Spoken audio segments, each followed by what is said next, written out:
In this question, we are given that there is a single loop square coil of wire with side length L is given as 5 centimeters and the resistance is also given as 15 ohms.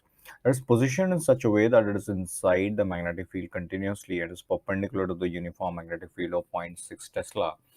Now it is pulled to the right, so this is how we are pulling it, and it takes about 2 seconds for the whole assembly of the coil to reach in the field free position, as in to come something like this in the field free position. So we need to find the induced EMF. Now we know that the induced EMF is the change of the flux over time.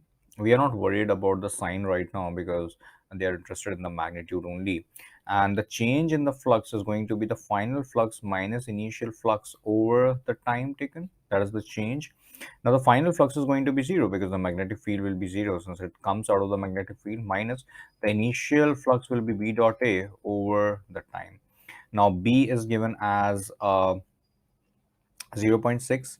A is given as A is not given, but A is the area, and we know that the area of the square is L square.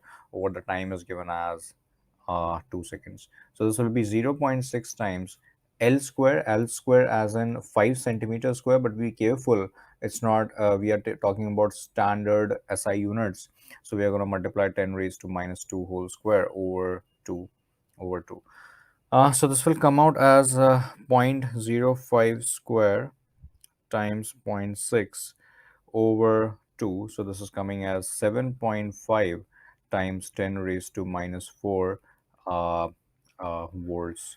And if we look at the options, then the correct option would be option A, because that is E minus 4 means it is written in scientific notation. That means 10 raised to minus 4. Thank you.